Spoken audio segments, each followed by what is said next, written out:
शायद अभी ब्रीफिंग होने वाली है। जिस तरीके से तस्वीरें निकलकर सामने आ रही हैं तो देखना होगा कौन कौन से और बड़े नाम यहाँ पे। सबसे बड़ा तो बसव राजू है, 70 साल का, जो नक्सलियों की विचारधारा और एजेंडा को आगे बढ़ाने में काफ़ी लंबे समय से एक्टिव रहा है। और उसके अलावा यमन्ना, और उसके बाद देखना होगा कि अभी ब्रीफिंग में कौन से बड़े नाम निकलकर सामने आते हैं। उसी में सेट कर लेते हैं सर, ठीक है ना?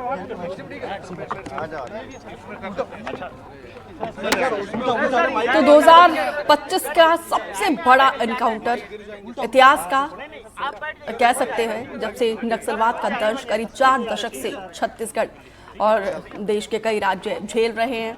खासतौर पर बस्तर का वो इलाका, जितना खूबसूरत बस्तर है उतना ही नासूर नक्सलवाद बन चुका है। अब वो बन चुका था क्योंकि अब नक्सलवाद का काउंटडाउन शुरू हो चुका है। नक्सलवाद पूरी तरीके से हाशिए पर है, वेंटिलेटर पर आ चुका है, जिसका कोई इलाज नहीं है। उसका एकमात्र इलाज है हमारे सुरक्षा बलों के जाबाज जवान, और वो भी डीआरजी, जिनकी तारीफ कल सूबे के मुखिया भी कर रहे थे।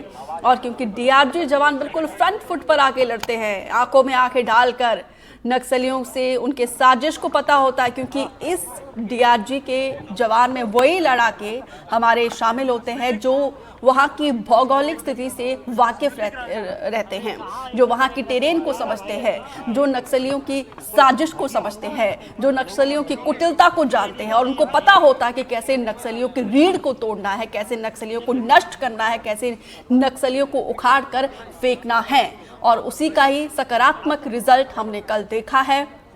लेकिन हमने अपने 2 जवानों को भी खोया है, पर बड़ी सफलता के लिए यहाँ पे थोड़ा बहुत नुकसान हमने भी उठाया है। इसके बावजूद हमारे सुरक्षा बलों के हौसले बुलंद हैं और अभी भी देखिए वहाँ पे सर्चिंग ऑपरेशन लगातार जारी है। नक्सलियों के खिलाफ हर दिन एक नई रीति और रणनीति के तहत, नीति रीति और नई रणनीति के तहत हर दिन ऑपरेशन चलाए जा रहे हैं।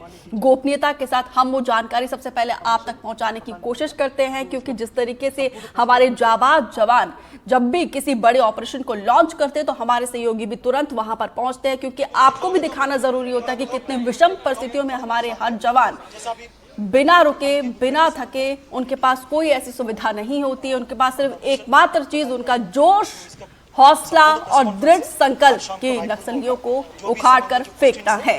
इसी के तहत वो आगे बढ़ते हैं। पूछ सकते हैं उसमें, फिर उसमें उत्तर दिया जाएगा। आज सिर्फ डीजीपी साहब की ओर से जो कल की मुठभेड़ के संबंध में आज जो दोनों शहीदों का सलामी दी गई थे उसके संबंध में जो बात रखेगा, इसके बाद फिर क्वेश्चन आंसर्स का रायपुर में होगा। ठीक, कृपया व्यवस्था को थोड़ा सहयोग करें।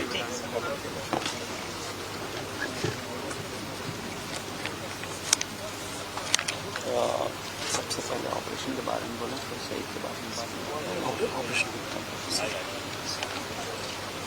बोले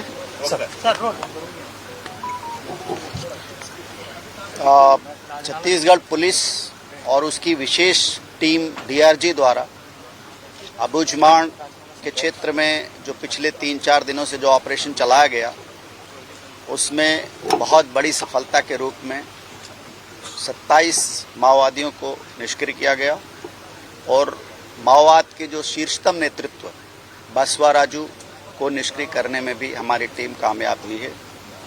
छत्तीसगढ़ पुलिस के लिए और माओवाद विरोधी आंदोलन अभियान के लिए ये सबसे बड़ा दिन है मेरे हिसाब से, क्योंकि जब शीर्ष नेतृत्व न्यूट्रलाइज हुआ है तो इसके बाद इस आंदोलन को बिखरने में कोई बहुत बड़ा वक्त नहीं लगना चाहिए। हमारे छत्तीसगढ़ पुलिस और बाकी संयुक्त सुरक्षा बलों द्वारा पिछले वर्षों से जो अभियान चल रहा है उसको पूरी तरह से बहुत ज़्यादा मिलिटराइज करने में बसवा राजू और अभी जो जिसको निष्क्रिय किया गया है उसकी भूमिका रही है। पिछले बहुत वर्षों से सुरक्षा बलों द्वारा बहुत अधिक नुकसान उठाया गया है। बहुत इस क्षेत्र के लोगों ने, निर्दोष नागरिकों ने अपने बच्चों की शहादत दी है। आज पूरे बस्तर के लिए, छत्तीसगढ़ के लिए और पूरे देश के लिए बहुत महत्वपूर्ण दिन है। कि माओवाद का शीर्ष नेतृत्व समाप्त हुआ है और मुझे उम्मीद है कि बहुत जल्दी ही पूरे बस्तर और पूरे देश से माओवाद का अंत हो जाएगा। इस अभियान के दौरान 4 जिलों के डीआरजी ने हिस्सा लिया और उसमें भी प्रमुख रूप से नारायणपुर के डीआरजी ने बहुत शौर्यपूर्वक काम किया है। उस दौरान, इस अभियान के दौरान हमारे डीआरजी के कंपोनेंट के रूप में 2 शहीद भी हुए हैं, जिनको अभी हमने श्रद्धांजलि दी है। ये दोनों बहादुर लड़के, इनका जो बलिदान हुआ है वो हमारी लड़ाई में हमको बहुत आगे तक ताकत देता रहेगा। बस्तर के क्षेत्रों में अबूझमाड़ और विशेष तौर पर नारायणपुर के जिस क्षेत्र में ऑपरेशन हुआ है, ये एक तरह से सुरक्षा वैक्यूम रहा है और अभी पिछले कुछ वर्षों में हमने बस्तर के लगभग सभी इलाकों में सुरक्षा वैक्यूम को फिलअप करके और जॉइंट एक्शन प्लान जो भारत सरकार द्वारा हमको दिया गया उसी दिशा के अनुरूप काम करते हुए लगभग सुरक्षा विहीन क्षेत्रों को हमने ऑक्युपाई कर लिया है। बहुत थोड़ा क्षेत्र बचा है जिसको कि हम पूरी तरह से ऑक्युपाई करके और नक्सलवाद को, माओवाद को इस धरती से निर्मूल करने में प्रयासरत है। और इसको जो हमारी समय सीमा दी गई है माननीय केंद्रीय गृह मंत्री द्वारा 31 मार्च 2026 तक, हम उसके पहले ही माओवाद का अंत करने में पूरी तरह कामयाब होंगे। ऐसी हम सब का ऐसे संकल्प है और ऐसी हम सब की आशा भी है।